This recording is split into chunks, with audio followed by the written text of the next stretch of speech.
Roll call. Chair Morsi. Chair Rosales. Chair Anthony. I'm sorry, Vice Chair Anthony. Commissioner Redgate. Commissioner Gonzalez. Present. Commissioner Balma. Present. Commissioner Dodds. Present. And City.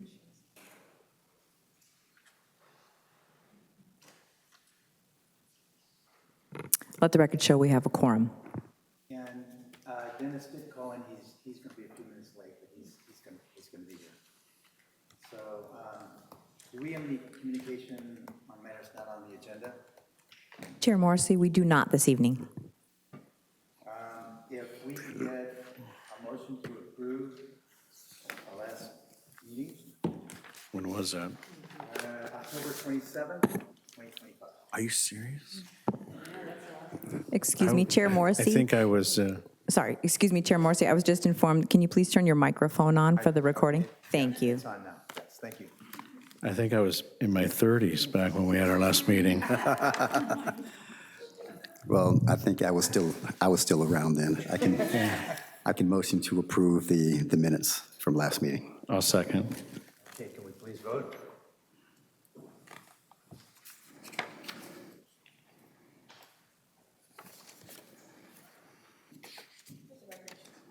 Let the record show the motion passes 4 yes, 1 abstain. Thank you. I see nothing on the consent calendar or transportation items, so we can get right into the public hearing. Item 4 is consideration of zone amendment ZA 25-4 and local coastal LCP amendment LCP 825-2, amending Article 30 of the Oceanside zoning ordinance and establishing the amended language as part of the implementing document of the local coastal program, accessory dwelling unit ordinance revisions 2025, and the applicant is the City of Oceanside. And if we could get disclosures, please, starting with Emily, go ahead.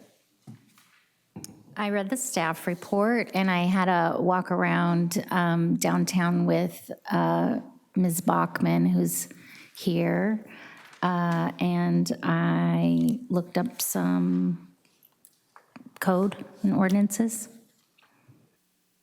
Commissioner Rosales.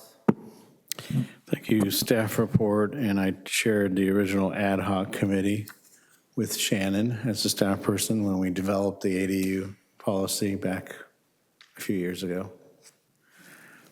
Thank you. I did read the report. Commissioner Balma. Staff report. Read staff report and had a very pleasant tour of the area with Ms. Bachman. Okay. Thank you. Good evening, Chair Morrissey, Planning Commissioners. I'm Shannon Vitale, Principal Planner in the Development Services Department. I'm here tonight to discuss agenda item number 4, a zone amendment and local coastal program amendment to make revisions to the city's accessory dwelling unit ordinance. As I'm sure many of you are aware, the state continues to enact new provisions for ADUs that are intended to reduce regulatory barriers and streamline the construction of ADUs as a source of housing. The City Council last adopted revisions to the ADU ordinance on February 23, 2022. In accordance with state law, the city submitted the revised ADU ordinance to the California Department of Housing and Community Development, or HCD, on April 30th, 2024. HCD reviewed the ordinance and on May 20th, 2025, provided a letter to the city that outlined a number of provisions that are not in compliance with state law and must be revised. Additionally, subsequent to the City Council's approval of the ADU ordinance in 2022, additional provisions for ADUs were enacted in 2025 pursuant to a number of bills, including AB 462, AB 1154, SB 9, and SB 543. Staff is proposing to update the ADU ordinance in order to address HCD's comments and incorporate the newly enacted legislation pertaining to ADUs. The item before you tonight is a request for a zoning text amendment to amend Article 30, Section 3006 of the City Zoning Ordinance and to establish the amended text as part of the implementing document of the local coastal program. Since the 2022 ADU ordinance was never certified by the California Coastal Commission, Staff intends to submit the revised ordinance for review and certification by the Coastal Commission subsequent to City Council approval of the revisions later this year. The full text of the proposed revisions was included in the staff report and the attachments. Over the next few slides, I'll provide a summary of the key provisions staff is proposing to incorporate into the existing ordinance in order to bring it into compliance with state law. The first revision includes updating the government code sections throughout the ordinance to reflect the correct government code sections, as some sections referenced in the ordinance have since been repealed and/or replaced in the government code since 2022. The second revision is to insert language that defers to state law provisions governing ADUs and junior ADUs or JADUs. The third proposed revision is to add a definition of allowable square footage pursuant to SB 543. Allowable square footage is defined as the net square footage of interior livable space for a proposed ADU or JADU. The next revision is to revise the owner occupancy requirements for JADUs to specify that owner occupancy is no longer required if the owner is another governmental agency, land trust, or housing organization, or if the JADU has separate sanitation facilities from the primary dwelling. The next two revisions are to revise Section 3006B of the existing ordinance to incorporate provisions of state law, specifically Government Code Section 66323, that allow for a combination of ADUs and JADUs and remove the maximum size allowed for ADUs on a multifamily lot. Pursuant to Government Code Section 66323, there are 4 categories of ADUs and JADUs that must be approved ministerially and are not subject to development standards set forth in Government Code Section 66314 to 66322. For example, 66323 units do not have to comply with lot coverage or front yard setbacks. However, these ADUs must comply with building code and health and safety requirements for dwelling units. The 4 categories of 66323 units include single-family converted ADUs or JADUs, and that would be an ADU or JADU that's within the converted space of an existing or proposed single-family dwelling.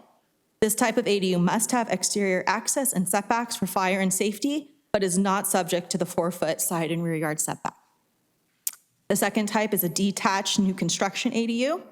To qualify for a 66323 unit, the square footage of the detached new construction ADU cannot exceed 800 square feet.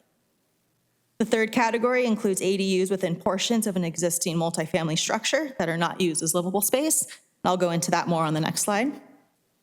And then the fourth one is up to 2 detached ADUs are allowed on a lot that has a proposed multifamily dwelling, or up to 8 detached ADUs that are allowed on a lot with an existing multifamily dwelling unit.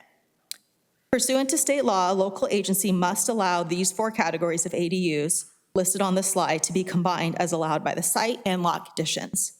This means that on a single-family lot, a local agency must allow at least 1 ADU constructed from an existing space, so a conversion ADU, 1 JADU, and 1 newly constructed detached ADU not exceeding 800 square feet. For multifamily lots, local agencies must permit at least 1 ADU constructed from existing non-livable space, or up to 25% of the number of multifamily units on the lot, and 2 detached ADUs. I know that's a lot, so the next 2 slides have some tables that I hope better explains it. So this is just to further the 66323 and what's allowed. So the table on this slide is intended to help further explain what's allowed per the government code. This table was copied directly from HCD's Accessory Dwelling Unit Handbook, and that is available to the public on their website. And I can send the link to anyone who would like it. The first row is for an ADU conversion. So as shown on this slide, an ADU conversion is allowed within the existing or proposed living space of a single-family dwelling unit.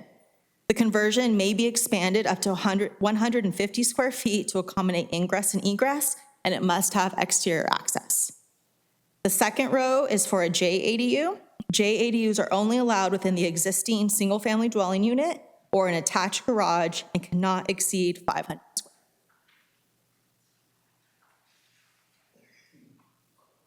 The top row on this slide applies to new construction detached ADUs on a single-family dwelling unit. These units are allowed to be located in the front yard setback, and they cannot exceed 800 square feet. The next 2 rows on this slide apply to multifamily dwelling. The second row is for ADUs that are constructed within existing non-livable space, So this would include a garage, a storage area, attic, any other non-habitable space. A local agency must allow at least one ADU within this non-livable space, and we must allow up to 25% of the existing multifamily dwelling units. The next row on this table is for detached ADUs on multifamily properties. Pursuant to state law, up to 2 detached ADUs are allowed on a lot that has a proposed multifamily dwelling unit, or up to 8 detached ADUs are allowed on a lot with an existing multifamily dwelling unit, not to exceed the number of existing units on the lot. And all of these ADUs would be subject to 4-foot rear and side yard setbacks and height limitations of 16 feet, 18 feet, or 20 feet, depending on their location and design. So moving on from 66323 provisions, the next revision is to insert language in our ordinance regarding processing times for ADU and JADUs. So as of January 1st of this year, the city is required to determine whether a building permit application for an ADU or JADU is complete within 15 business days of receiving a submittal. And we must approve or deny the building permit application within 60 days of receiving a complete submittal. The next proposed revision is to insert language outlined in AB 462 pertaining to coastal development permits. Per AB 462, a city must approve or deny a coastal development permit application for an ADU in the coastal zone within 60 days, and the permit is not allowed to be appealed to the coastal commission. The next revision is to remove size restrictions for multifamily ADUs that qualify as 66323 units, so the ones that I discussed a couple slides ago. These units are subject to 4-foot rear and side yard setbacks and height limits, but not a maximum square footage. The next revision is to revise the maximum height allowances for ADUs to align with state law as follows. 16 feet for a detached ADU, unless the ADU is within a half a mile from public transit or on a lot developed with multi-story, multifamily development, for which the maximum height is 18 feet. The maximum height for an attached ADU shall be 25. The next proposed revision is to remove setback requirements for ADUs that are constructed in accordance with 66323. The next revision is to bring the ordinance into compliance with state law is to remove the front yard setback requirement for ADUs that do not exceed 800 square feet. ADUs exceeding 800 square feet would be required to comply with the front yard setback of the zoning district. However, if it's less than 800 square feet, it can be located in the front yard setback. Additionally, lot coverage requirements shall not apply to ADUs constructed in accordance with Government Code 66323. Parking shall be allowed in setback areas unless there are specific findings that are made that parking is not feasible, such as life and safety issues.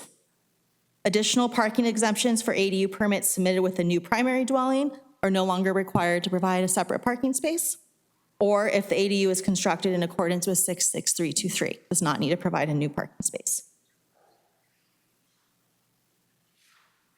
The next revision is to delete the existing ordinance provision that required ADUs to be architecturally compatible with the primary dwelling unit. Since architectural compatibility is not an objective design standard, it must be removed from the ordinance in order to comply with state law. And then the final proposed revision is to revise the conditions placed on JADUs to reflect the new owner occupancy requirements. As I previously mentioned, JADUs that have their own sanitation facilities are not required to be owner occupied. And additionally, JADUs that are owned by a governmental agency, land trust, or housing organization are also not required to be owner-occupied. So as indicated by the evolving legislation regarding ADUs, the state remains committed to streamlining the review of and reducing regulatory barriers for ADUs.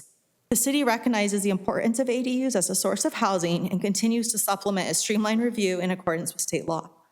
The proposed revisions would bring the existing ordinance into compliance with state law. The proposed text amendments involve the adoption of an ordinance pertaining to ADUs, and therefore the project is statutorily exempt from the California Environmental Quality Act pursuant to the Public Resources Code and CEQA guidelines. So in conclusion, staff is recommending that the Planning Commission adopt Resolution Number 2026-P1, confirming issuance of a statutory exemption, and recommend City Council approval of Zone Amendment ZA 25-4 and Local Coastal Program Amendment, LCPA 25-2. That concludes my presentation. I'm available for Thank you, Shannon. As a matter of order, I'd just like to recognize that Commissioner Anthony is here. All right. And on item 4, which we're talking about, Commissioner Anthony, on the ADUs, could you give us your disclosure, please? The staff report. Okay, thank you so much. Okay. Shannon, we have some questions for you. Okay, Tom Rosales.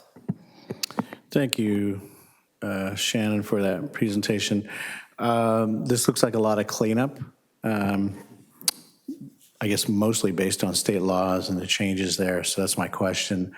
Given that that's a continuously developing thing, state law, and adding more housing regulations and laws related to it, do we expect that something like this would come back again and again, or is this maybe a one-time cleanup effort? Commissioner Rosales, commissioners, yes, you're definitely correct that state law is continuing to evolve. It is likely that there will be more revisions to the AD ordinance going forward. Staff has added some language at the beginning of the ordinance that basically defers to state ADU law in case we don't have a chance to update our ordinance in a timely manner, so that we would still be covered by the state provisions. So if there's something that's updated and our ordinance has not been updated to reflect that, we have that caveat of that standard language to defer to state law. Commissioner Ballmer? Where do I start? I'm confused even asking my questions because I'm not exactly sure how to even start it. The first one is you gave us all the different ordinances that you kind of extrapolated all these different rules from. Is there some place where if I wanted to build an ADU, I could just go and find like, here's what I can do and here's what I can't do? Because right now for someone like me, it would be impossible. I have to hire someone like you to help me even understand it. So is there going to be a summation kind of a page? Like, because even when you guys printed out in your ordinance over here, I was still confused reading it. Thank you. Like, how are you going to simplify all the different agencies' requirements into like a column? Sure. Thank you, Commissioner Balma. That is a great question. Staff is compiling like a frequently asked questions, which will have a high-level summary of all of these new legislation. And there's also HCD provides handbooks that are pretty frequently updated. So we have a link to this on our planning website. And this has a summary of all the legislation, what's changed since the last iteration. So that's a tool as well.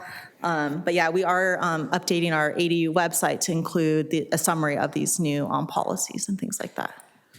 I'm kind of confused on, oh, sorry. I'm sorry, Oscar. No worries, Commissioner Obama. I'd also like to add that we're working on an ADU submittal checklist. So that's going to simplify just the application process for the public to allow them to know exactly what's going to be required. I mean, there may be some situations where additional information is provided, but that's something that staff is working on and will be publicly available.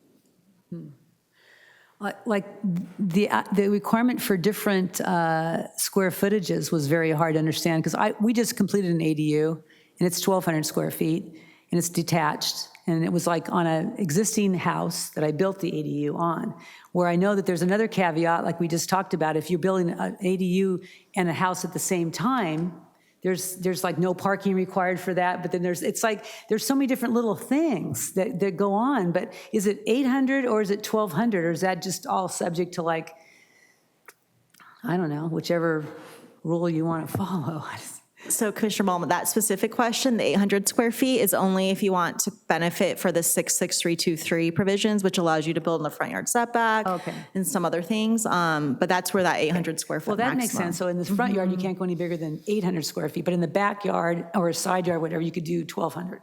Yeah, you would not qualify for the 66323 provisions, but yes, you can still build a detached 1,200 square foot ADU. Okay. Yeah. All right, I'll let somebody else ask some questions. Okay. Commissioner Gonzalez. Thank you. My question's about parking. The parking requirements for these units are established by who? The state? Is that? Commissioner Gonzalez, that is correct. So, and where in the city do we have, because I think there's some exemptions for historical districts, or there's like a little list of where the parking isn't required. Where are those areas in Oceanside? Commissioner Gonzalez, currently the only designated historic district is near the San Luis Rey Mission. That's our only current historic district. Okay.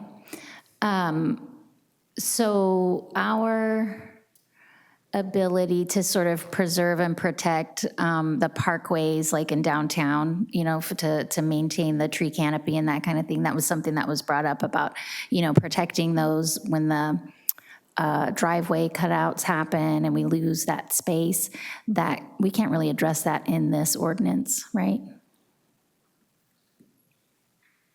No, we're looking at private property development, so that area or those areas that you're referring to wouldn't be subject to this. Okay. And the parking requirements for all the units are established by the state, and this just mirrors that, right? Correct. We couldn't say there's no parking requirements for these units or something. It would No. have to meet the minimum requirements of the Right, state. we're only adhering to state law Right. currently. We're not adding any additional requirements beyond what's been required by the state. I gotcha. Okay, thank you. Commissioner Dodds? Okay, Shannon, my question is with parking as well. This is really confusing. I wanted to address from the staff report in section 3006.d.5. So the areas or the line items that are struck out, those no longer apply. Is that correct? I'm talking like section 14 on the staff report. For instance, it says parking may be located on an existing driveway but should not block the sidewalk access or encroach into the public right-of-way. That's struck in, so that no longer requires now? Commissioner Dodds, the language in the staff report that has a strikeout is language that's removed from the ordinance. Okay, So if the it's- only new language is what's indicated by bold italic. That's what's being added. Anything that has a strikeout is being removed. Okay, so if it's removed, then that means that they're allowed to block the sidewalk. Well, unless there's a life or safety issue by doing so. Okay, so okay, that you just answered my question. And there's nothing that we can do to protect or preserve the neighborhoods. And I mean, just these are walkways, so now you're talking about people not being able to use the sidewalks because the cars are blocking paths. So Commissioner Dodds, there are a number of parking exemptions when parking spaces are not required for ADUs. So for instance, a lot of the downtown is within a half a mile of a public transit. Those ADUs are not required to provide additional parking. Okay. So that might, I don't know if that addresses some of your question about the downtown areas, but. So under, if you're looking at Exhibit A, under Section 5, parking, and then letter G, there's parking exemptions. And there were 5 exemptions that existed in the current ordinance, and then state law is allowing 2 additional exemptions. So any ADU that's constructed per Section 66323 is not required to provide a parking space. Or if, I think Commissioner Balma references earlier, if there's an ADU that's being submitted at the same time as a brand-new single-family dwelling unit, you're not required to provide a separate parking space for that ADU at that either. So that's what's new. And then the other exemptions that are not stricken out will still apply with this current ordinance. Okay. Well, when you say not required, I mean, but they can if they want to. They can if they want to, correct. The city is not going to require them to do so, but they can. Thank you. Commissioner Ballmer? Just to go back a little bit, what Commissioner said there, as far as parking on a sidewalk, you can't park on sidewalks. It doesn't matter if that's your parking space for your ADU, you can't provide a parking space as a sidewalk, right? So I don't know why. Correct. That's public right-of-way, so Yeah, there that's would be public no way for right-of-way. them. So when it And- comes to the public right-of-way, that's still protected. That Correct. parkway, those sidewalks, that's all safe. If there's a tree there, that's all good. But now, can they actually do a curb cut to put in a parking place for an ADU? Because that's usually hard to do, is put in a curb cut, because that affects a lot of things. Is that something people can do? Like if they're building their ADU on their whatever, and they want to put a parking place for their ADU on their little lot, and they want to have another parking space, but they want to have another curb cut that goes through the nice tree. Is that allowed? Commissioner Balma, our zoning ordinance, we currently don't allow a second curb cut unless it comes back to the planning commission, and then it's subject to Let's planning do a commission variance approval. or something like that. Okay. There's a process, but it would not be at a staff level. It would be through a public hearing at a planning commission. Okay, that's good. That's a good thing. Okay, see no other requests, so do we have any requests to speak? Okay. Okay, there you go. I'm sorry, the curb cut situation.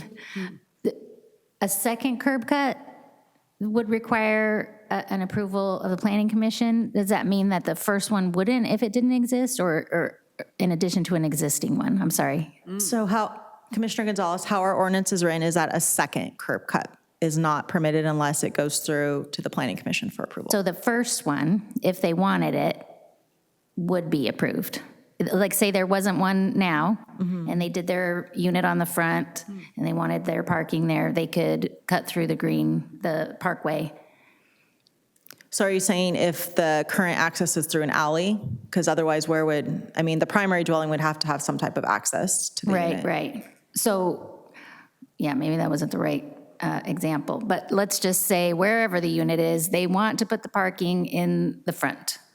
So they do a curb cut through the parkway, that little green strip, to cross the sidewalk and get onto their lot. That first one does not need to come through planning. Let me clarify. Sorry. Commissioner Gonzalez, if I may clarify, so are you saying in this neighborhood, there are no driveway to the primary residences that exist, and so your question is whether or not we would require them to come to planning commission in order to allow their first and Yeah. primary driveway access? Because there aren't in this neighborhood at all. I mean, well, there's some now, but that's the issue that community has.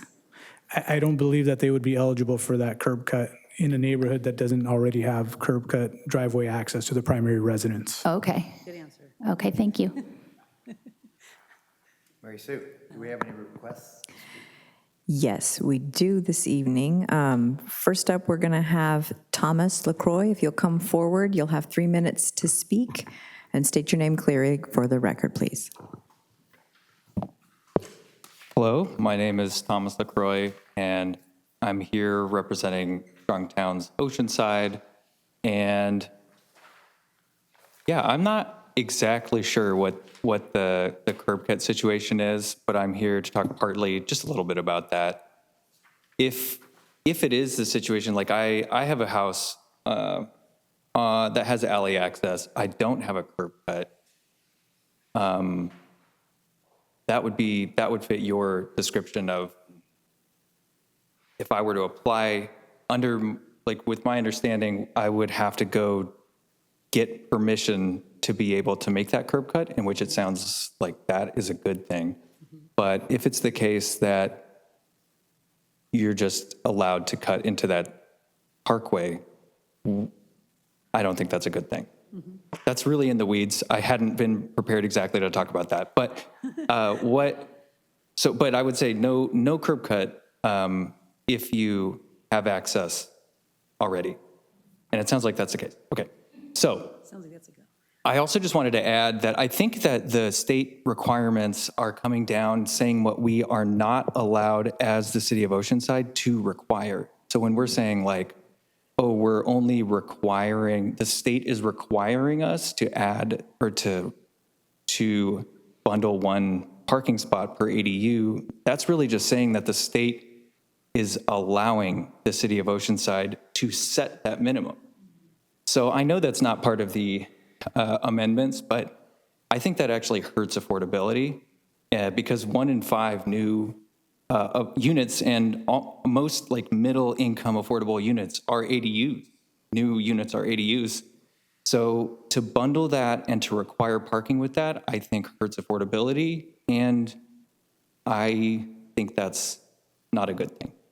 And I think it doesn't change the neighborhood. I think that, you know, if I had the opportunity, I would love to convert my detached garage into an ADU. And I have people who, whenever they even hear that I'm thinking about that, they come up to me, they'll give me their phone number. Like people are very desperate for housing. And so I think I think it would be nice, or I think it would be good to not require one parking spot per ADU. And it is within our authority to do that. So that's the only amendment that I would make. So thank you for your time. Thank you. That concludes our speakers who signed up previously, but if you would like to speak on this item, you can come forward now, and you'll have 3 minutes to speak. State your name clearly for the record. Okay, Joan Bachman, I live Seaside neighborhood. And zoom that in. So all this talk about this can happen and it can happen and we're covered. We are not. This curb cut right here was put in 2025 across Public Parkway. I put it in front of the city council. I still don't have an answer to how that happened. That was my land, okay? I don't own that house, but I'm the public, and the public owns the public parkway. So somebody took my land for a house that has alley access. That's the backside of those two houses, okay? And to add insult to injury, that one isn't housing, and it's a single-car garage. And they've now paved the whole front yard practically to expand this single-car garage that had a single curb cut and has now got a wider curb cut and a bigger driveway. These are the things we have to stop. So the place where we have failed is here in the Parkway ordinance that apparently I've been putting in front of all you guys, including everybody, the mayor, the council, you name it. I have talked to them since 2016 or 2015, it says on there. Why we haven't saved our parkways is beyond me. It's beyond everyone I talk to. But we have been unable to do this. Here's the change to the ordinance. But I don't have that ordinance. So I need you to fix this tonight. And yes, you can. You're the planning commission. You can put amendments. You can change things. Over time, you were told you couldn't do that. Oh, yes, you can. It's called a condition. And you have in front of you what I wanted to talk about. Yes, you can put a structure in a front yard setback. That's an urban form. Cars in a front yard setback are a strip mall. And even though some people have 3-car garages all over their neighborhood, they don't want it wall-to-wall cars. Nobody wants that. So every neighborhood in the city will suffer if you require all the frontage of every house to just turn into parking. So we need to say, no, we will not require parking. My neighborhood leads the way. We've been living with ADUs from my house, from the back. I got a 4 or 5-plex, depending on whether the owner's RV is in the driveway or not. I've got an ADU behind me. I've got an ADU there. I've got one next door. I've got one across the street. None of them have parking, and they're all single-car driveways. So, because we don't have alleys. But where there are alleys like this, why anyone has ever been allowed to have a curb cut is beyond me. And besides someone making a curb cut and basically screwing up the neighborhood, why do we let that be the precedent? So please, put the things in that I put into this for you. Remove parking and save our parkways. Thank you. Thank you. If there's anybody else that would like to come forward, I don't see anybody coming forward. Chair Morrissey? So bringing it back for discussion, any discussion? Yes. Well, from our audience participation, Ms. Bachman, from our audience comments about that one she showed us with the house that got the curb cut when they have an access to the alley, I noticed that in the back, it looked like there was a retaining wall that went up and a fence, so possibly there was not enough transition possibly to put a driveway there. I don't understand why they never had a driveway for that house at all, from what you're saying. And so how would they have ever, doesn't make sense. But anyway, so this is a very unusual case.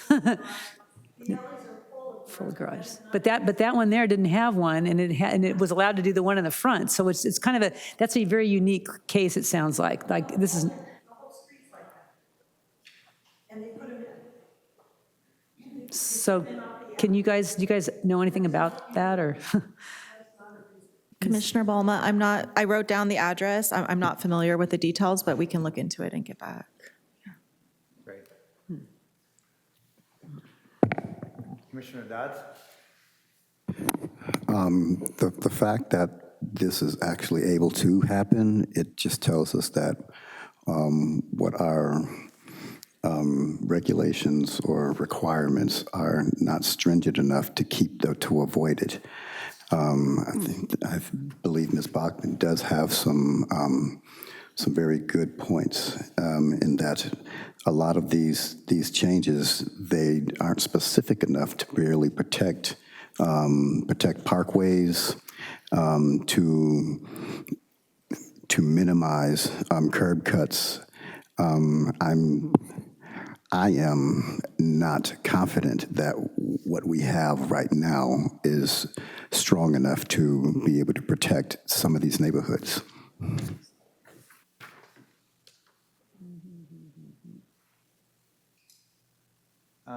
I would assume that that's a code compliance issue, and if someone had a problem with it, couldn't they go to the compliance issues in our city and say, hey, this curb cut's illegal, can you look into that? Would that be a recourse that could happen? Chair Morrissey, Commissioners, yes, again, I don't know the details of this project, so maybe it was permitted, but definitely if a neighbor has concerns, they could start a issue with code enforcement, they can look into it. So, I mean, we certainly don't have the facts to do anything tonight, so. No, we don't have all the facts, but once it's done, it's a whole lot harder to undo. That's my point, is how do we prevent that from our requirements? How do we prevent those from even happening? Thank you, Commissioner Dodds. Commissioner Gonzalez? Thank you. I agree with Commissioner Dodds. Once you remove a tree that's been there for 50, 75 years, even getting code enforcement in on it is not going to bring the tree back. I'm considering whether we need a few remedies here. One being removing the parking requirements in our ADU ordinance, but clearly we also need to find a way to protect those parkway spaces, which might be a separate bit of code. I have a question. Commissioner Baumann? Shannon, is the ordinance, this ordinance that you gave us right here, is this what it's going to be? Commissioner Balma, it looks like, is that the 2022 ordinance? Is that attached? That was the ordinance that was last adopted by City Council. Okay, this So was the old one. current proposed, the proposed ordinance language is attachment 5, Exhibit A. Okay. I was just looking at this 22 one. It does say that you, no parking shall be allowed in the front yard landscaped areas. That was the old ordinance, I guess, right? So we can't do that one anymore. That's because of the state law. We have to abandon that. It also says something about the curb cuts. I thought parking shall be, driveway, shall not block sidewalk access or encroach into public right-of-way. That was also in the old 22. You can't add those back in because we'd be going against the state? Is that why we can't put, like, say, some of that language that was there before, keep it in there to make the parking harder to do what Ms. Bachman's talking about? Commissioner Balma, are you referring to the language under section 5E? Yes. That's stricken out? 5E, yes. Yeah, so that comment that was provided, I believe, by HCD, said that we needed to remove that language, and the new language is what is proposed in bold italic, and that is to be consistent with state law. And if we added some of those back, what would happen to us? We would no longer be in compliance with state law. And so our ordinance would be Okay, not a valid ordinance. all right. Our hands are tied. Hey, does Oceanside allow you to sell ADUs? I know that's kind of a thing now that you could actually sell, you could actually divide up your property and sell them. Is Oceanside going that way? Not that I'm aware of, but no, Okay. we haven't accepted that, and that's not something occurring in the city of That'd Oceanside. be Follow up on that question. Doesn't the state allow the cities to make that decision to basically divide a single-family lot? Yeah. It does grant that authority to local agencies. To my knowledge, the city of Oceanside has not accepted that. Thank you. But that just kind of means whatever the council that you have in position and power might change that, right? That's correct. So you could have a front yard ADU, a different person owns it, and it would get messy. Okay. That's, Commissioner Gonzalez? Thank you. just so I'm clear, would removing the parking requirement for the ADUs put us in conflict with state law? Commissioner Gonzalez, I believe that the city is allowed to remove all parking requirements. That was not something, though, that we've gotten direction to do as a city. Okay.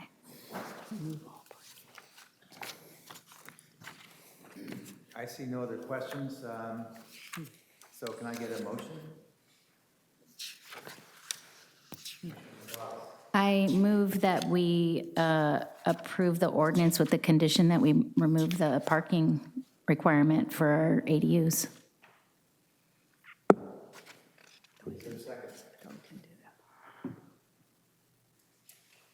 I can second that. We're talking about removing the part, yeah. Well, I actually would, is it possible to add language to this, or do we have to accept it the way it is? For instance, I was looking, there's been a request to add language as parking is not required for ADUs or JADUs or other density increases within the same zoning. Is that something that can be done? Where there's a motion on the floor, are you asking? I'm asking, yes. Yeah, then you. I was asking if it was possible, and if they said yes, then I was going to ask her. Yep. But I was wondering if it's, because it didn't make sense to petition if we're not allowed. I apologize, Commissioner Dodge, if you can repeat that question. So I was asking if can we add language, and for instance, there was a suggestion for parking is not required for ADU or JADU or other density increases within the same zoning. So I guess, Commissioner Dodds, just an observation is that we do often receive complaints about not enough street parking.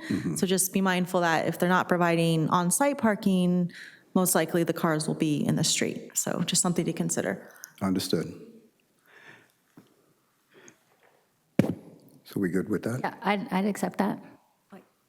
Okay. Okay, so do you want to repeat your motion, please? Sure. So my motion is that we approve this change in ordinance to align with state law and also remove the parking requirement in the same zone. Help me out with that language. To add, parking is not required for ADU or JADUs or other density increases within the same zoning. Thank you, that's the one. Not required for density bonus project within the same zone. Commissioner Ballmer. Thank you for that motion. I just, for Commissioners? clarification, Sorry, just before, can we clarify, there was mention of density bonus. Density bonus is not part of the scope here, so can we That's a whole nother clarify what the banana. motion is, what's being voted on? Yeah, Emily, you mentioned. Oh, I apologize. Can you point me to what you're looking at, Commissioner Dodds? Just want to make sure I get this right. well, while they're doing that, could I ask you guys a question again? Share that with the dais, please. Yes. I just want to ask one more question of go our ahead. staff. Commissioner So Obama. just a question to staff, as I just asked you the question, and they're trying to say density we're going to increases, eliminate that's the one. parking Thank for our you. ADUs. Thank you. But I just asked that question, you said that we cannot do that, and we would be not in compliance with the state law, correct? Is that what you said? So we'd be voting for something we can't even really do. So I apologize, Commissioner Malma. The HCD guidance says that we can be more accommodating. So, but the city did not get direction to remove all parking requirements for ADUs. So right now, we have certain exemptions. If an ADU qualifies, it's not required to provide parking. But if it doesn't meet one of those exemptions, then it is required to provide a parking space. That's the city's direction. What would be an exemption then, so they wouldn't have to provide parking? Yeah, so that's under Exhibit A, number 5. It has a list of all the parking exemptions. I'm sorry, it's letter G.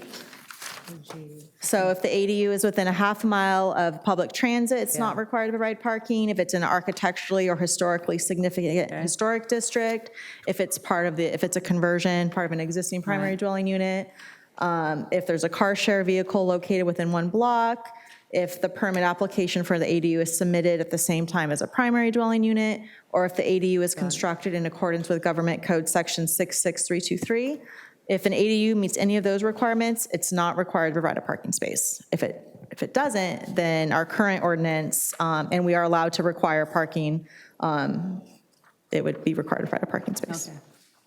All right, so. So Shannon, so a person buys a single-family house, and they want to make an ADU and a junior ADU, and we're saying that right now, what does the law say right now? Would they have to include any more parking if they basically are making 3 apartments and one under one roof? They didn't push out on the foundations at all. Would there be additional parking required in that case? I'm sorry, you said a conversion ADU and a JADU? Yes. They would not be required to provide any additional parking. Right. That's the way it is now. So what the motion on the floor then is to not require parking. Can you opine as to how that's different than with the example I just gave you? Commissioners, it's my understanding that would apply for any ADU, not just a conversion ADU or a JADU. That's what I understood Commissioner Gonzalez and Dodds to be referencing. So you have a house and you're going to build a detached ADU. Yes, then you, yeah. So in that case, you do need parking, correct? With the way that it is now? Yes. Chair Morrissey, unless the ADU is constructed, for a detached ADU, so a detached ADU can qualify as a 66323 ADU if it's no larger than 800 square feet. So that would not be required to provide parking, Okay, even though it's Darlene? detached. Oh, sorry. Sorry. Okay. Yes, Commissioner Rosales. So using your example, if somebody adds an ADU to their property, JADU or whatever type, we're not going to require any parking at all if we go ahead with this change. And so anybody moving into those ADUs, if they have vehicles, they're parking on the street. They're trying to find parking somewhere in the neighborhood. And that's a good thing. We have one person in the audience who's kind of driving this change.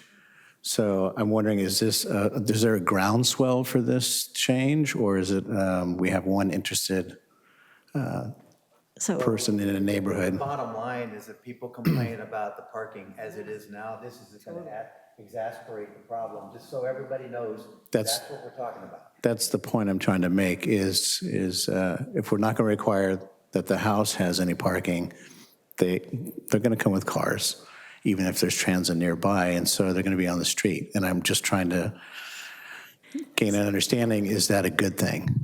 So Chair, Commissioner Rosales and Commissioners, I didn't mention this during my presentation, just so you're all aware, we only received the 2 comment letters from Ms. Bachman regarding this topic.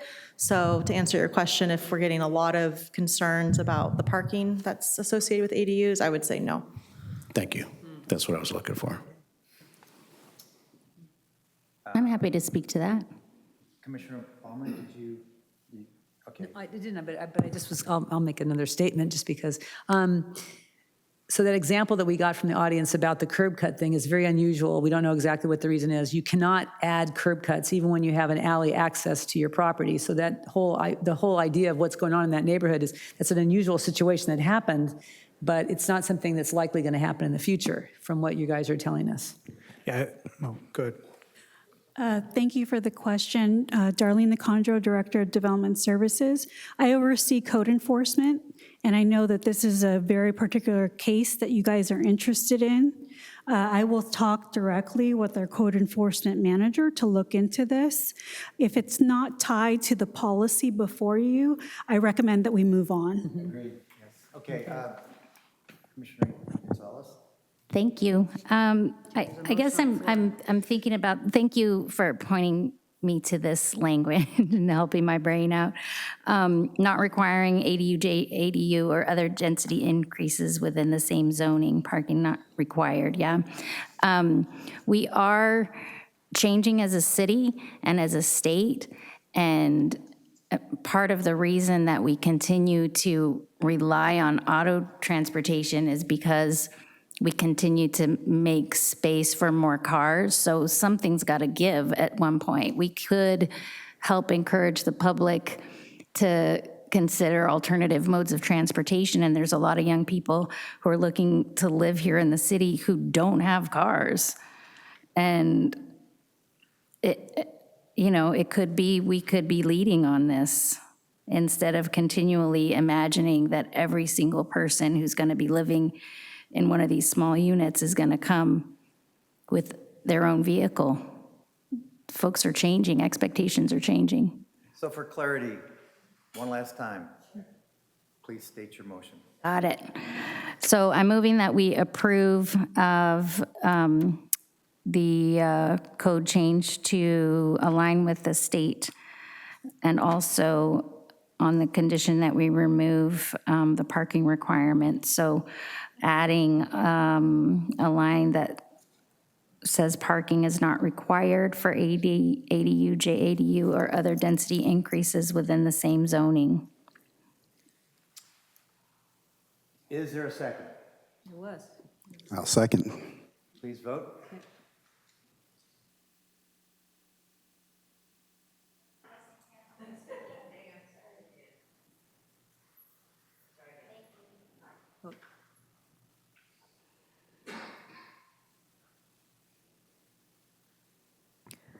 Let the record show the motion ties 3 yes, 3 no. That's a good one. You do a coin toss? In that case, I believe the motion fails, or the vote. We ran into this before, right, Barbara? I think what it happens is that it gets moved to the next meeting if it's to break the tie, basically. It gets moved to the next meeting where there's it. Now, what I might suggest is that maybe another motion be brought to bifurcate out the two issues, because part of that motion was to adopt the resolution approving the changes that have been presented, and it seems like maybe there's not any, maybe there's not any disagreement on that motion. So you could at least move that portion of it forward, and then have the separate motion regarding the removal of parking requirements could be a separate issue that could be brought back. Thank you, Barbara. Commissioner Gonzalez?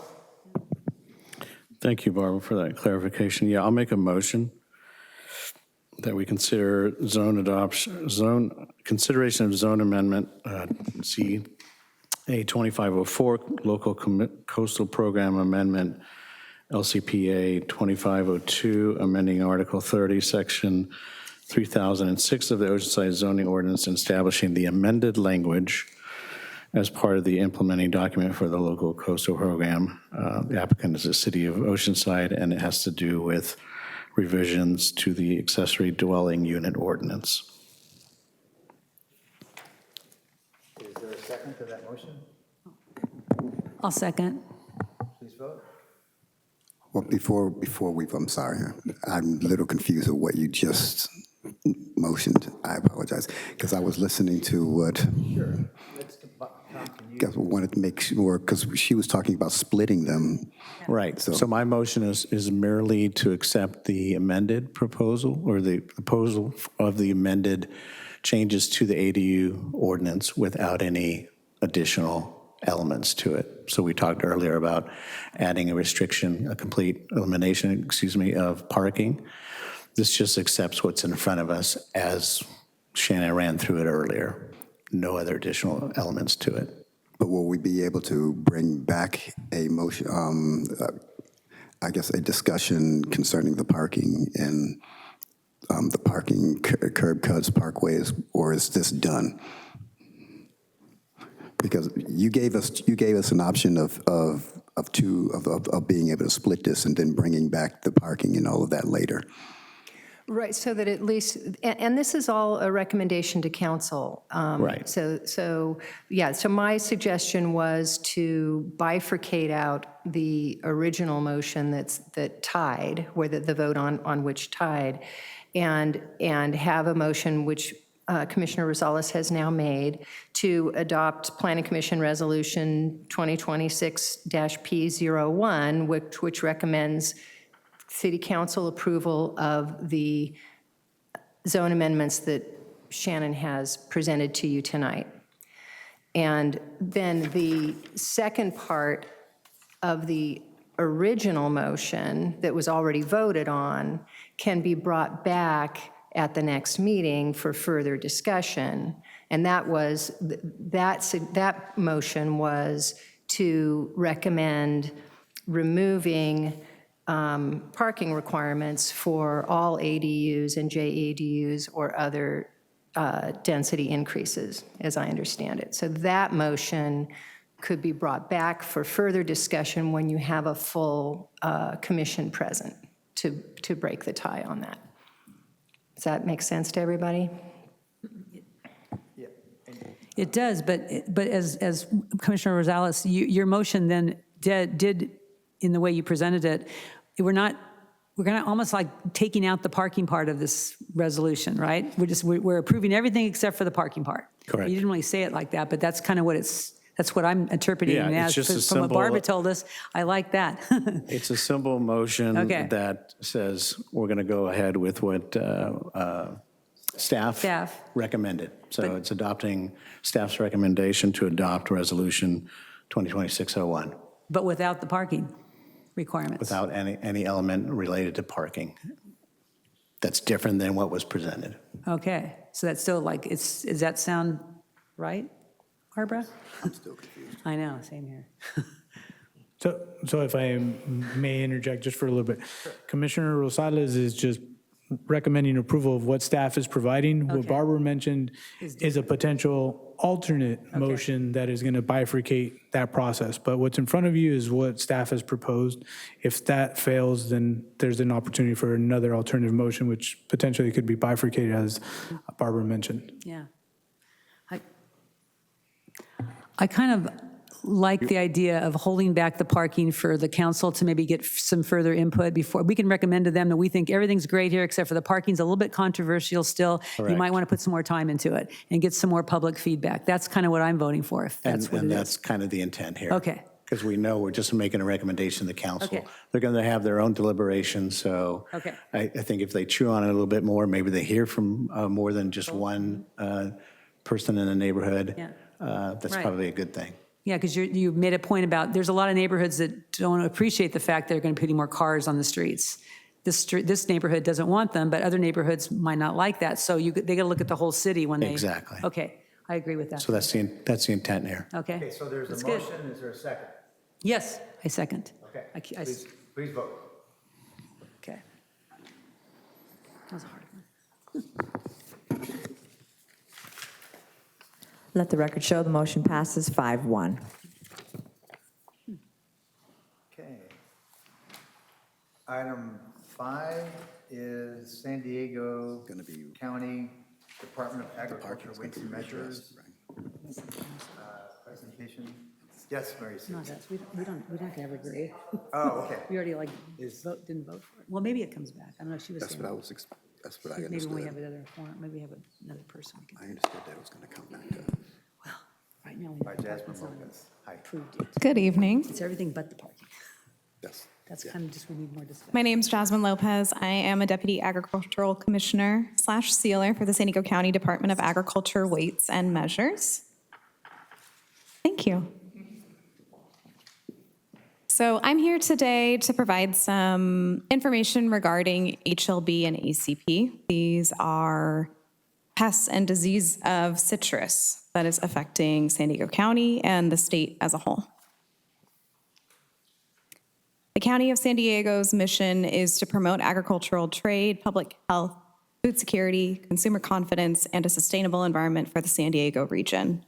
The County Agricultural Commissioner System is a way to support the California Department of Food and Agriculture locally. So we provide regulation and enforcement within San Diego County, but CDFA is the lead for any agricultural quarantines in the county. I'm going to give some brief background on Asian citrus psyllid, the insect that vectors the disease Huang Long Bing. also known as HLB or citrus greening disease. Asian citrus psyllid looks like this. It feeds at a 45-degree angle. It's rather microscopic. You would need a hand lens to see it. It feeds on any citrus species, and it can vector a disease that has no known cure. There are treatments available for Asian citrus psyllid, both to commercial growers and also residents. Wang Long Bing is a bacterial disease, and it can infect almost every single species of citrus. It is spread by the insect feeding on stems and leaves, the foliage of the tree. Symptoms include yellow shoots, asymmetric leaf model, thick or woody leaves, veins, and lopsided inedible fruit. Once a tree is infected with HLB, there is no cure. It will die within 3 to 5 years. The other large challenge with this disease is that symptoms often don't show up until 2 to 3 years after being infected. There is a hotline available to contact should you see symptoms that are similar to this. It does often look like mineral deficiencies, so we do get calls from residents regarding this. The California Department of Food and Agriculture is available to answer any questions and can come take a sample if necessary. Here's a brief timeline of how ACP and HLB has spread throughout the state. The first insect ACP was detected in San Diego County in 2008. And then the first detection of the disease was in LA County in 2012. And here's some general information from the state of their citrus division program. I should mention that these slides are straight from presentations that the state has given to growers in the quarantine area as well as residents. So I'm pulling directly from their public information. Here is a summary of HLB detections in California. I want to mention that this is as of October 2025. Since this slide, there have been 200 additional trees detected in Orange, Riverside, and San Bernardino. The counts remain the same for LA, San Diego, and Ventura. So to date, 10,400 plus trees have detected positive for HLB and have been removed. As of right now, the detections are only in Southern California. The northernmost area is Ventura. As for San Diego, the first detection of HLB was in Oceanside in 2021. In 2023, it was found in Rancho Bernardo.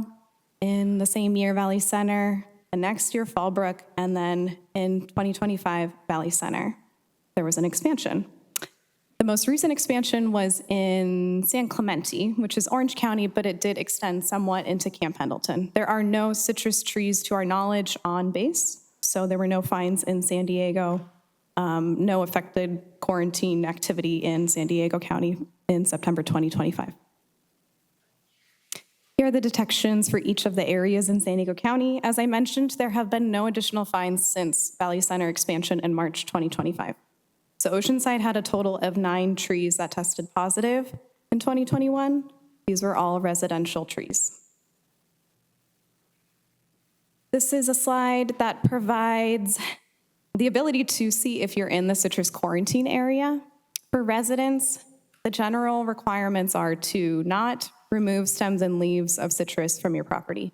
If you share fruit, you're welcome to do so as long as you're trimming it to less than 1/4 inch and removing all leaves prior to moving it off your property. Pretty simple. The challenge is more for commercial growers, transporters, and packing houses. So we do have a large packing house in Oceanside. They are familiar with the requirements of this quarantine, and we make regular contact with them to provide any information and answer their questions regarding regulations for bulk citrus movement. So this QR code allows a resident or grower to see if they're in the quarantine area. It's also provided on CDFA's website. Again, this is a slide from CDFA's presentation that they give to residents that are within the delimitation area. So when a tree is found positive, CDFA will provide a presentation both virtually and in person if necessary to growers and residents. CDFA performs a survey for ACP and HLB symptoms within 250 meters of a find site. This is the delimitation area. They'll take samples. They typically will sample any host tree, so any citrus tree within that 250-meter delimitation area. In addition, they will also treat the trees for the insect. Again, there is no cure for HLB, so our best recourse is to treat for the insect that vectors the disease, HLB. CDFA does provide notification ahead of time, 40 hours prior to treatment, 48 hours prior to treatment. They will also reschedule at the convenience of the resident, and they provide notice after treatment as well. This includes the active ingredients, which are found in common household products, even flea products for dogs and cats. There are 2 treatments associated with ACP control that CDFA applies. There are a whole wide range available to residents, but these are what CDFA uses. One is foliar that will be applied to the tree. The other is soil-based, so it will be applied to the soil. They can be found in homes, restaurants. The active ingredients can be found in homes, restaurants, hospitals, food processing plants, and gardens. As I mentioned, in San Diego, 109 trees have been detected positive and removed. This is a mandatory process that the state performs, because if it's not removed, it could spread to other trees. There is also biological control available for the insect. This is a parasitic wasp called Tamarixia radiata. Biological control is a common program we have for invasive pest management. So it allows for strategic release of these wasps to parasitize the insect and kill them, rather than applying a pesticide. CDFA also treats based on when bees are not present. They will not treat if bees are visible. They follow all pesticide labels, and we have our staff available to answer any questions regarding pesticide regulation. They follow all instructions according to the label when applied. This is a slide that is meant for residents of what they can do to assist with not spreading HLB, to not pose a risk to the commercial citrus industry. I would like to mention that this presentation, and why I'm providing it today, is because we want to be able to increase outreach to our residents. We have a great working relationship with most commercial citrus growers in San Diego. Our program currently has issued 1,300 compliance agreements to these commercial citrus growers, transporters, packing houses, and fruit sellers. What we find challenging is that with residents, they have a vested interest in their citrus trees, but we need their buy-in to help us save commercial citrus. So thank you for giving me the time to present at this commission meeting. I presented at Valley Center as well as Rancho Bernardo. I'll be presenting in Fallbrook, another quarantine area. We also have staff handing out door hangers to 2,000 residents in the northern areas, in those areas I mentioned where we have this disease. So it requires, in order to save California citrus, we need everybody's buy-in. And this is my contact information. Thank you. Thank you. Thank you, Jasmine. Any questions from guys? Commissioner Obama. How do the bugs migrate? Are they like flyers, high? Are they low? Like, what's kind of how do they go from tree to tree, or does it just transported by the product of like the fruits? Or? Yes, that's a good question. So they don't fly very far, not more than any other insect, but what we do see is movement is based on stems and leaves. So for example, one of the commercial citrus requirements is that they tarp bulk citrus loads. Prior to that being a requirement, they saw fines a quarter mile off the interstate because stems and leaves were flying off the bulk citrus fruit. So there's a lot of regulation tied to mitigation of the stems and leaves. Okay, thank you. You're welcome. Commissioner Gonzalez. Thank you. This is a little bit random, but you said there are no citrus on Camp Pendleton? As far as we know, yeah. There are. Really? Yeah, the old base hospital that's been demolished, there's hiking trails back in there. And just as recent as last year, I mean, we thought it was wild that they're there, right? Yeah. But there are lemon trees sort of randomly back in the backcountry there. Okay, that's good to know. FYI. Thank you. Yeah, it's a wild estimate, but they say that half of residences in California have citrus. So I was surprised when they said, "Oh, none in Camp Pendleton." Yes, and as I mentioned, the requirements for residents when in a quarantine area are pretty minimal. It's more the commercial citrus. So if that fruit's staying on site, staying on base, then it's not an issue. Thank you. Thank you. Thank you, yes. Okay, discussion item number 6 is to nominate a Peace Planning Commissioner representative for the Downtown Advisory Committee to finish the 3-year term ending August 11th, 2028. Does everybody know what the Downtown Advisory Committee does? Oscar, do you want to opine on that at all, or does everybody understand what that is? Okay. Oscar, you want to talk a little bit about what the Downtown Advisory Committee does? Very similar to what we're doing here. Sure, I'll do my best. As you know, I've been with the city since early January, so about a month now. But the Downtown Advisory Committee is really focused on reviewing projects within the downtown area, looking at development standards, policies within the general plan, the local coastal plan, and making sure that it's consistent and compliant with what's required as part of each project type. And really, that's the intent and purpose of the advisory committee. I'm not sure, Darlene, or if you want to add anything to that, but generally, that's the intent there. Yeah, Dennis, it's very similar to what we do here, but it's just the development in the downtown area. But it's the same as this. Yes, I wanted to explain that. We had a downtown workshop a couple weeks ago, and the DAC was a topic of discussion. And just as the Planning Commission makes recommendations to the City Council on land use issues, the DAC makes recommendations to the Community Development Commission on those same issues.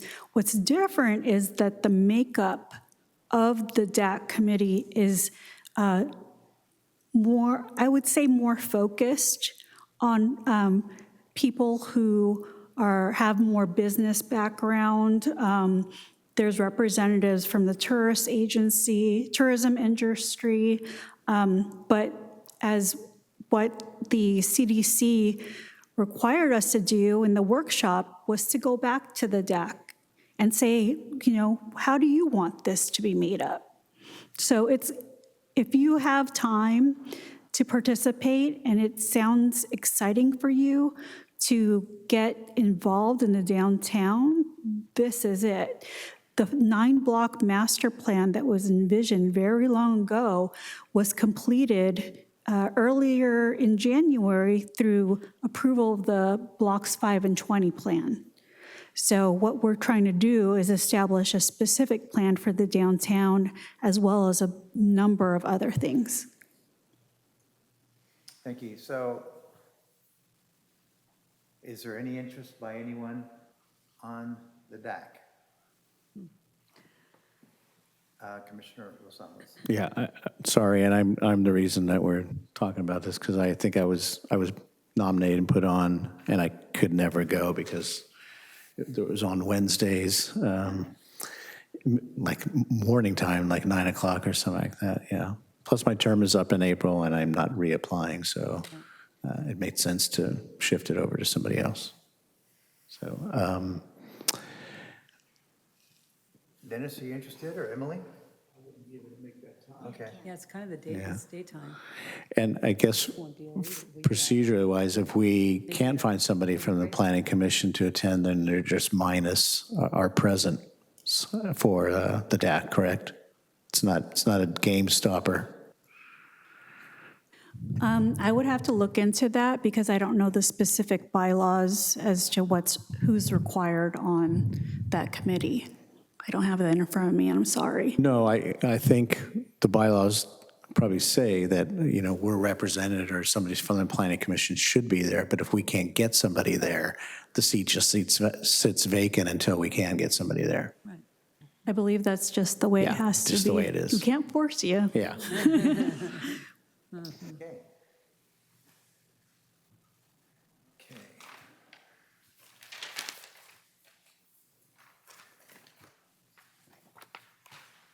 The next, no miscellaneous action, so the next item are city planners Commissioner reports. Commissioner Dodge, can we start with you? Nothing to report. Commissioner Obama.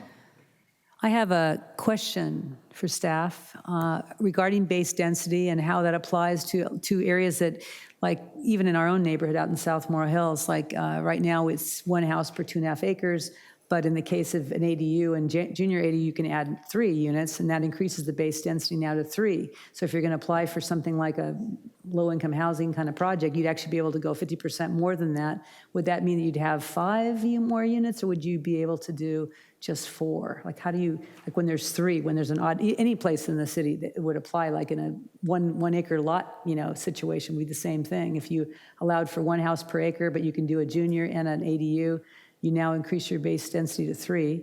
And how does that work with the density bonus laws that are always just hanging over our heads?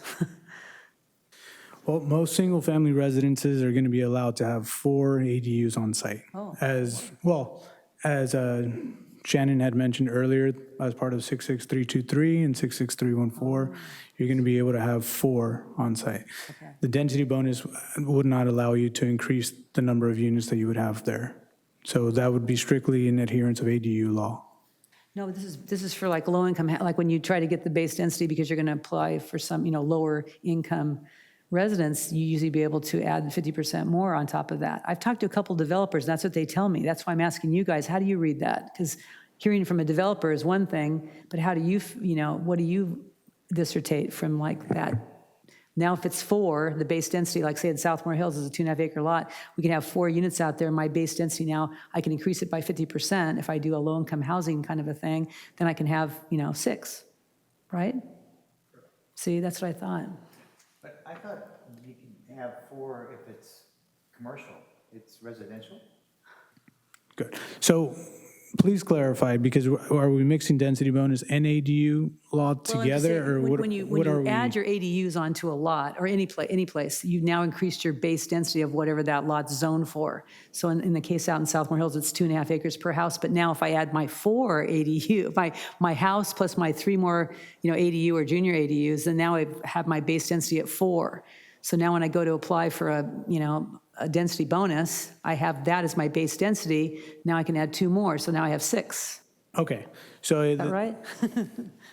your math is correct. So let me just clarify something. If we're looking at density bonus, you're not going to be, you're looking at submitting for an entitlement, a project that would not be the same as what we're reviewing for ADUs and what they're subject to as part of ADU and the 4 limit or the 4 unit limitation that's provided as part of that. Density bonus is a different process. And so mixing and combining that, I don't have a good response for you because I'm not seeing that being as one project. The developers, though, are savvy to that, and they've done this out in different jurisdictions already. I forgot that it's Moreno Valley, they've used that. So they have been using it, and they have been approaching cities with that logic. So I'm just, just better get ready, just in case. Interesting. Yeah, it was. I mean, I was talking to, a few different friends of mine that are in that world, and, well, you're in the world of development. So anyway. Yes, it seems like it's mixing 2 different standards, 2 different laws. Yeah. But unless somebody says, no, you can't do that in combination, then you maybe can play the game. Yeah. Could you look at that, Oscar, and maybe next meeting? Yeah, I will. That was for commercial and not residential, but our So- multifamily development, you can do up, 8 or? Yeah, so if I can clarify, I think we're looking at discretionary and ministerial reviews. So the ADU is going to be the ministerial review, and that's what's subject to ADU law. Right. What we're looking at for discretionary is going to be subject to density bonus, which is, as you mentioned, available 50% density increases and the requirements that go along with that. Those 2 things are separate. But I will look into that and provide, additional context for you.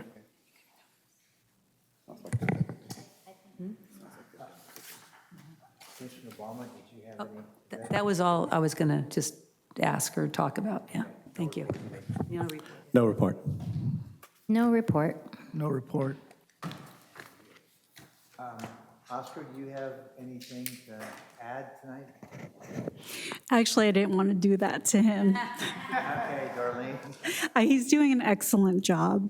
But I think in terms of the updates over the last 3 months since you all met, I can share that with you. It's been an exciting 3 months. We have done a lot.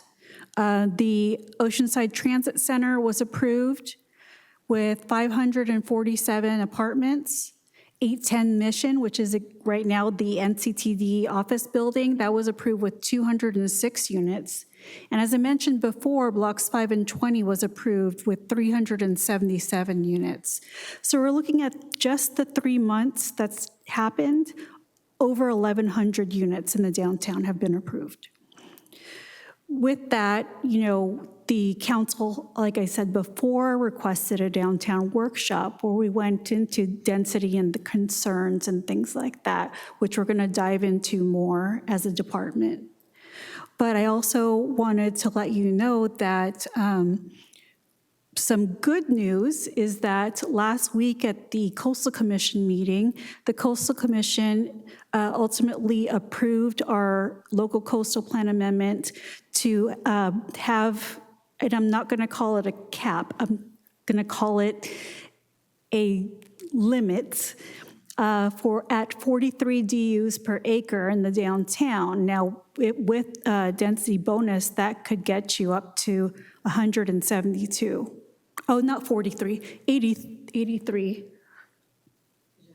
Gosh, 86. I'm sorry. I was thinking about the original limit. So it's 86 dwelling units per acre, and if you have density bonus stacked, you can have 100%, that's 172. But at the same time, we also received approval for the inclusionary housing local coastal plan amendment, which increases the amount of affordable housing that we are requiring for the development. So we're trying to increase affordability along the coast and certainly increase public access. So yes, the planning division has indeed been very busy. Go ahead, Tom. Is that it, Darlene? Okay. Upcoming meetings, it's been a while since we met. It was October, and so we tried to have one in January. It didn't work out. Do you know what our calendar looks like? Because it's February. I'm bouncing in April. I don't know if this is my last thing, so it'd be helpful to kind of know ahead of time, is this it, or is there something I'm coming back to? We don't have anything scheduled for next PC, but we do for March 23rd. Okay. See you then. What is going on with the development next to the newest Starbucks we have as you get off the freeway? They just demolished that whole thing. I just noticed that as I drove off the freeway tonight. So what's happening there? Yeah, so that was formerly the Motel 6. It was really a gateway to our city. And what was approved, I believe a year or so ago, was it's called the Madeira Neptune project, which includes hotel use and apartment use, and it's really going to change that block and that entryway to the city. That'll be good. So it's exciting that the demolition happened last week. Yeah. Well, if that's it, this meeting is adjourned. All right. Recording stopped.